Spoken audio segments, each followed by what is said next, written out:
Hello, I'm Divya A, Assistant Professor, ECE, AJ Institute of Engineering and Technology, Bangalore.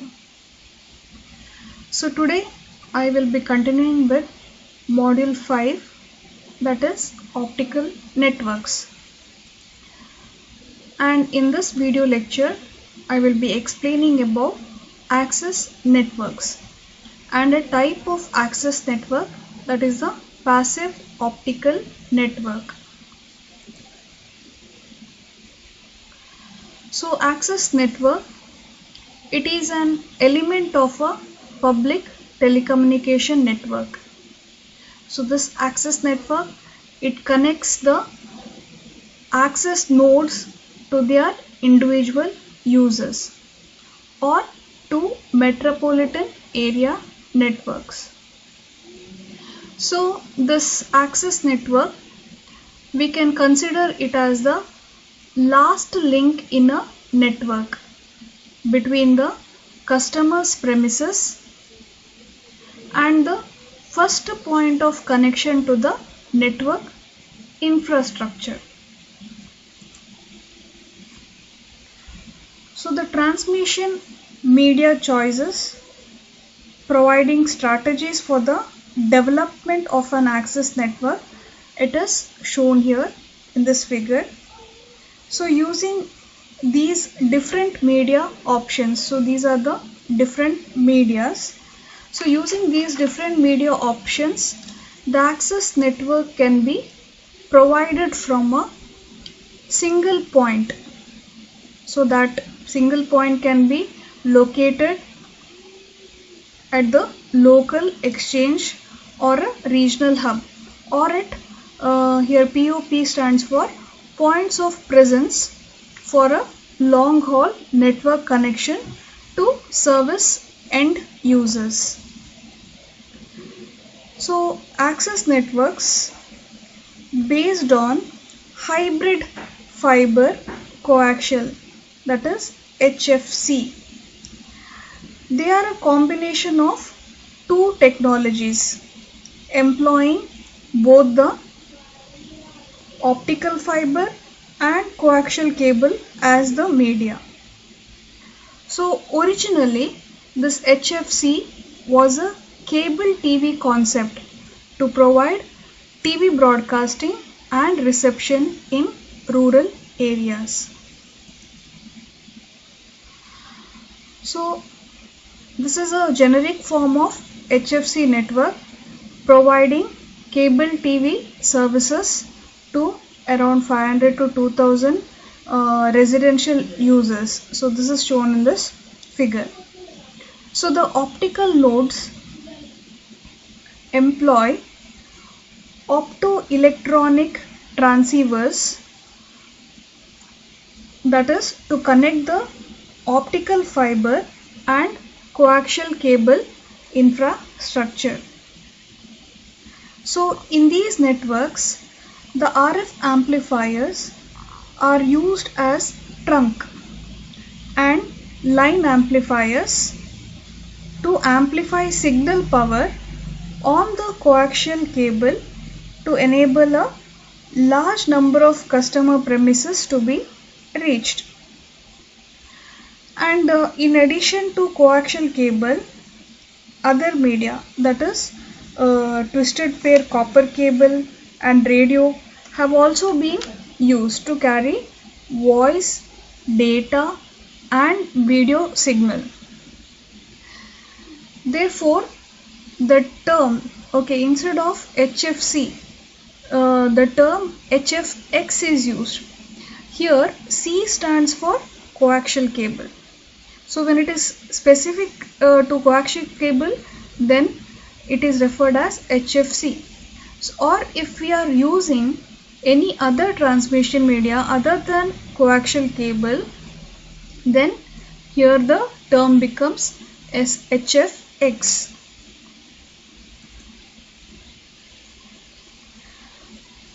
So digital subscriber line, DSL, it provides broadband access over usually existing twisted pair copper telephone lines. So it utilizes a discrete multi-tone modulation format.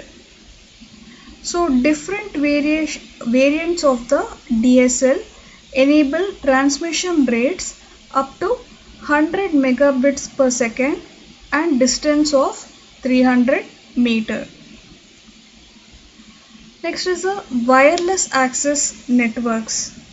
So these offer the advantage of mobility using wireless modems with IEEE standards for both Wi-Fi and WiMAX. So it also offers bandwidth from 1.5 to 75 megabits per second, that is per user, reaching a maximum distance of up to 50 kilometer. So access networks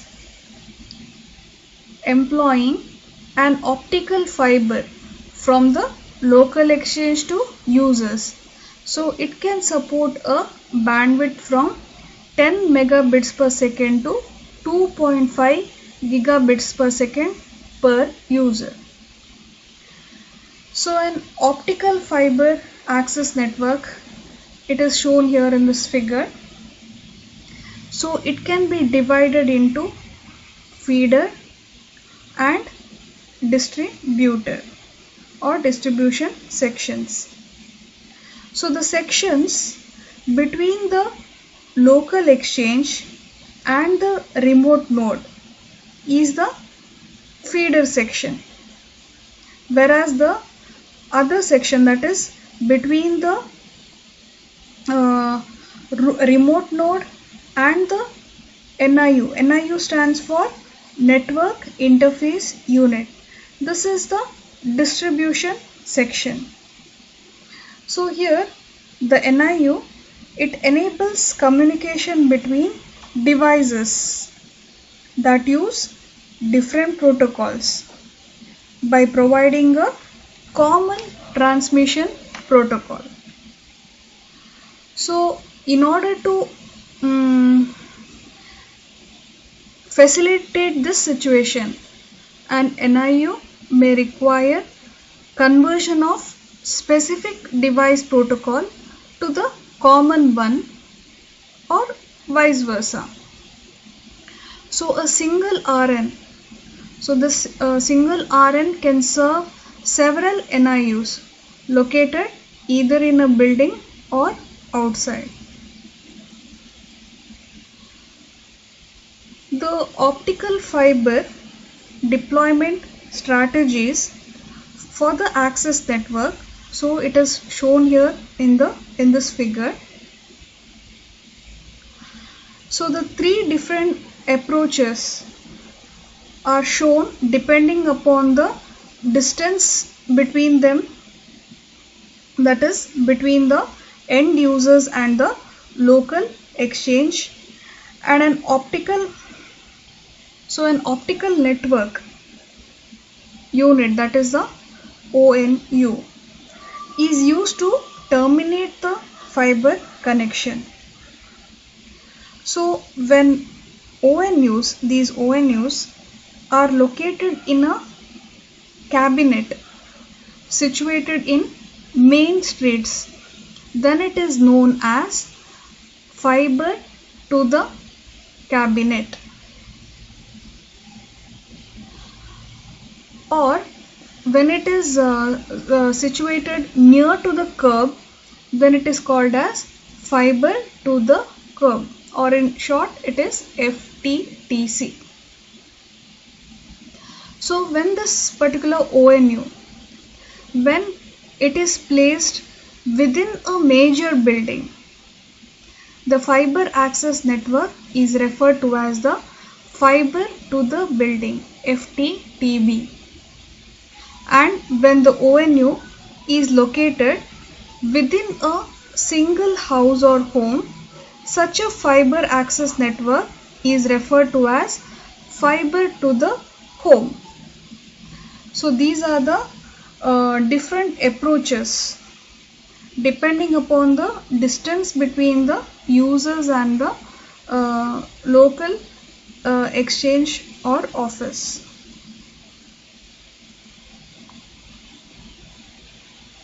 So now coming to passive optical network. So an optical fiber access network primarily employing passive optical components, so which uses passive optical components and which are configured around a passive splitter or combiner, then such type of a network is called as a passive optical network. So here we can see the general structure of a passive optical network. So it consists of a passive optical splitter between an optical line termination OLT at the provider end and an ONU situated at the customer end. So this is the basic structure of passive optical network. So current PON based access networks, so they can be classified into three categories. So they are first ATM PON or APON or broadband PON, then Ethernet PON and Gigabit Ethernet PON, and finally Gigabit PON.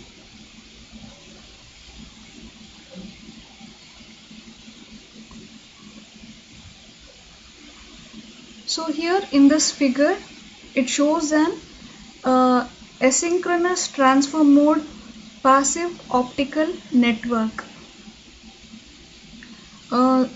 So here we have 1:2 optical splitter at the RN location covering an overall maximum distance of around 20 km. So APON utilizes asynchronous transfer mode. So it facilitates voice or data communication which combines the capacity for multiple services at ATM bit rates with the transparent transmission feature of the PON, and therefore it is called as broadband PON.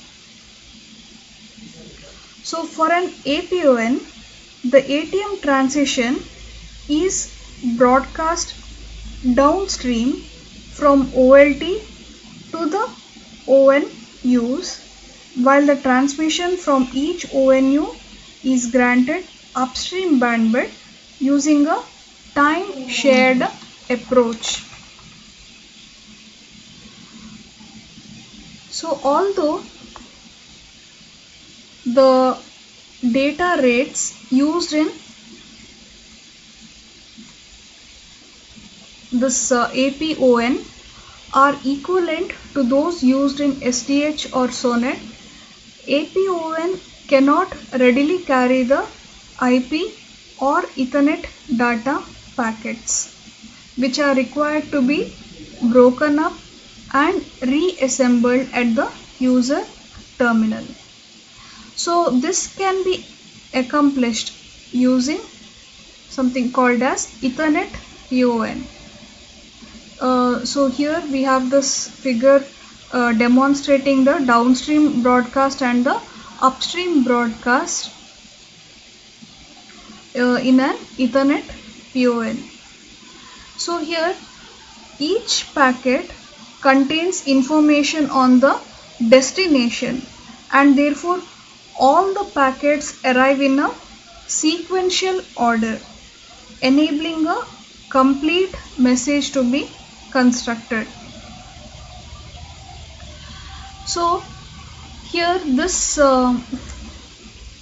figure here, it shows the downstream transmission for EPON, where the data is broadcast from the OLT to multiple ONUs.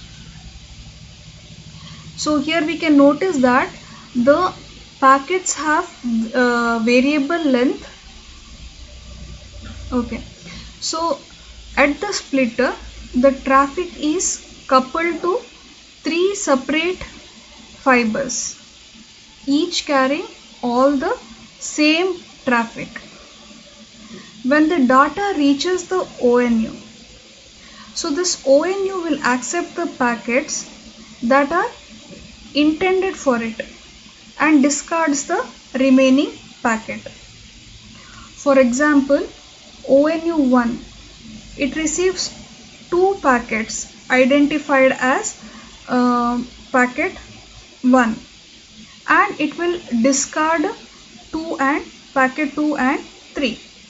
Similarly, ONU 2, it will accept only a packet which is identified as packet 2, and it will discard all other packets. So that was about the downstream. Similarly, the upstream traffic in EPON is managed by employing a TDM approach, that is time division multiplexed approach. So the specific transmission time slot are dedicated to each ONU so that they do not interfere with each other once the data is coupled onto the common fiber.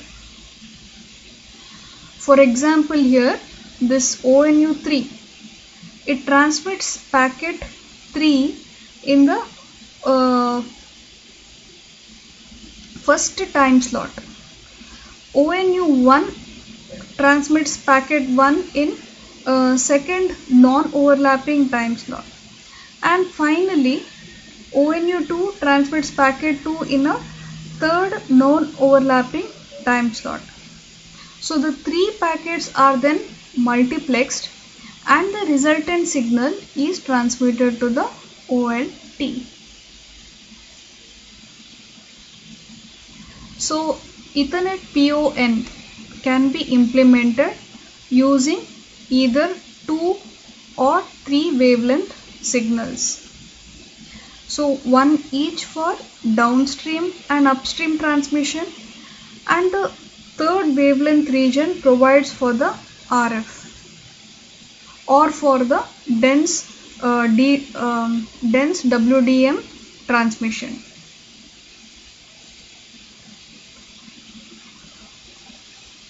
So the gigabit PON or GPON is a high capacity PON development which is designed to facilitate IP packet transmission rather than just ATM or Ethernet packets. So here we have the structure of a GPON. So here it has a similar configuration to the earlier Ethernet PON. So it comprises an OLT, ONU and an optical splitter with a maximum split ratio of 1:128. So this gigabit PON can also support single fiber bidirectional transmission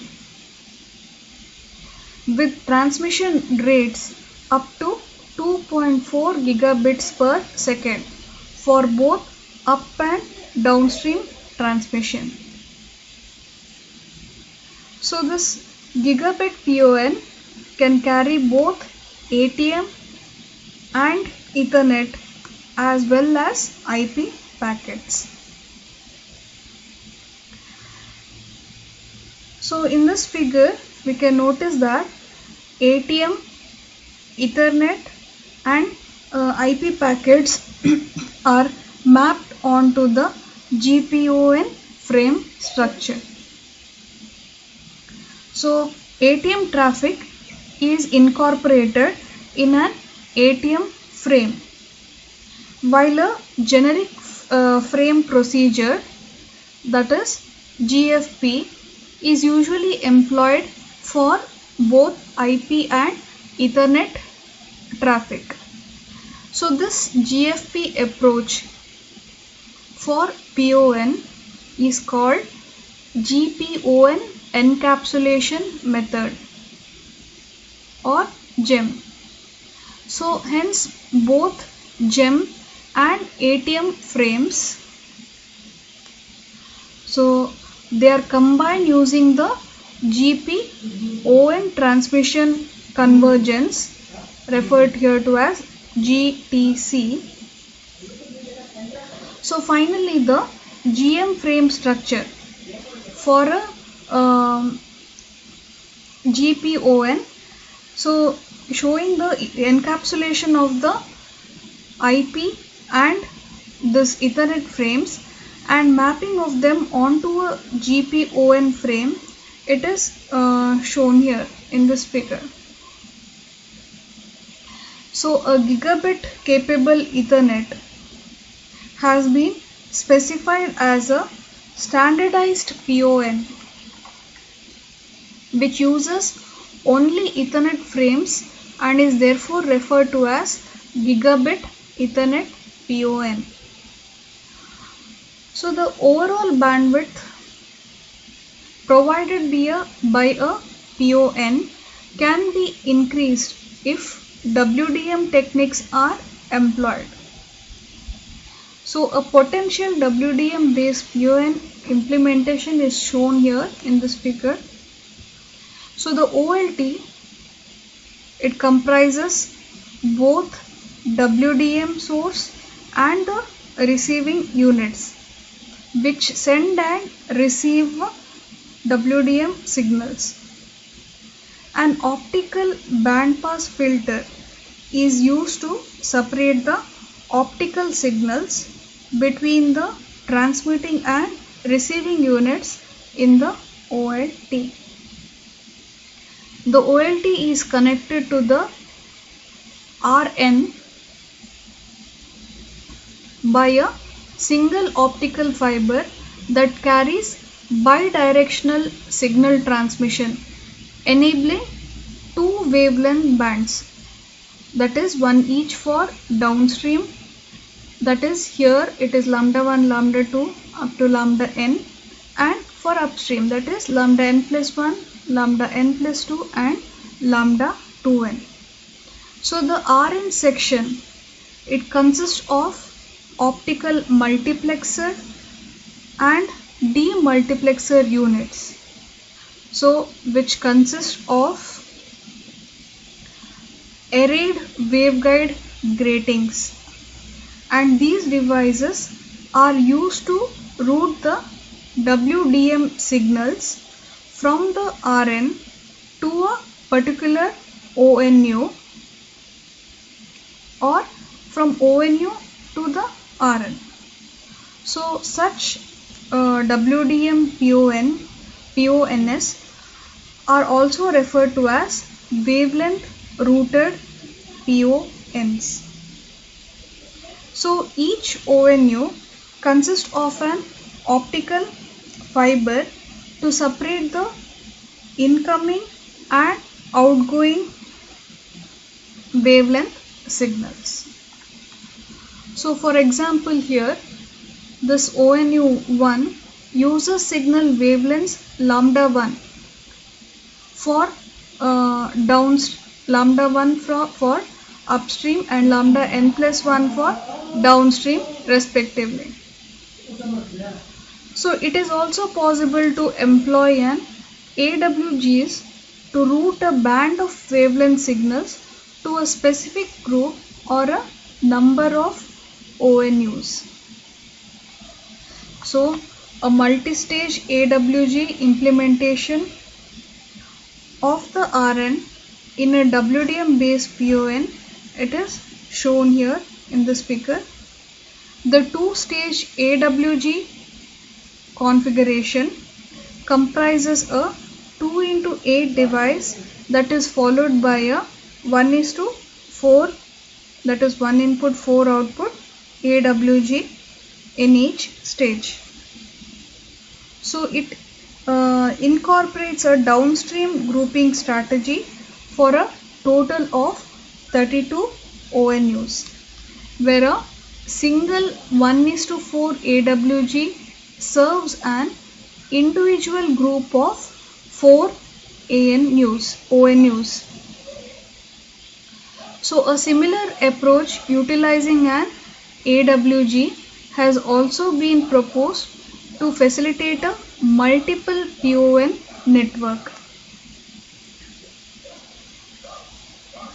So current PONs, they can serve only a limited number of ONUs, and they also operate over typical access network which spans around 20 km.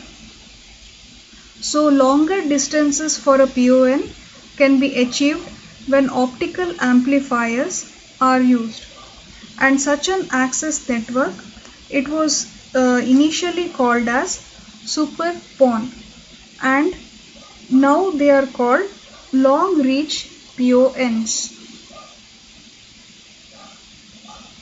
So this figure here shows the structure of long reach PON. So showing the reach extended up to 120 km for the overall access network. So in this PON configuration, the feeder section, it incorporates an optical amplifier. So optical amplifier, while the remote node houses an optical splitter and an optical amplifier.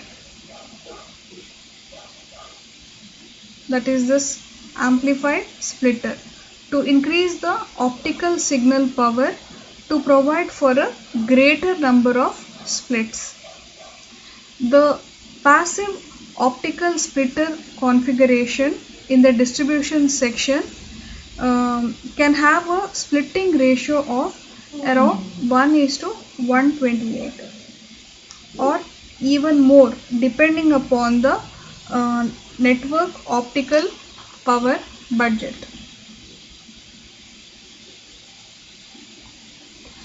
So in addition, the LRPON can be configured as a wavelength routed PON. A hybrid DWDM or TDM approach, which has been demonstrated using an LRPON, the structure is shown here. In this configuration, the PON can be divided into 4 operational sections, that is the core exchange, the local exchange, the street cabinet, and the customer ONU. So the section at the core exchange or the central office, it consists of a transceiver incorporating DWDM channels using a combination of AWGs and an EFDA. The DWDM signal has 100 GHz channel spacing, splitting the C band into 2 halves, each carrying both downstream and upstream channels. So the middle section, which is located in the local exchange, functions as a repeater which uses EDFAs and AWG and the centralized DWDM optical sources for each ONU. The street cabinet section, it mainly contains 1:n splitters to interconnect the feeder and distribution network sections, each of which is 6 km long, using 2 separate fiber links, that is distribution and drop fiber. Finally, The customer ONU section incorporates electro-absorption modulator, monolithically integrated with semiconductor optical amplifiers, providing sufficient overall gain and bandwidth to support large splitting ratios and upstream transmission rates of up to 10 gigabits per second. Thank you.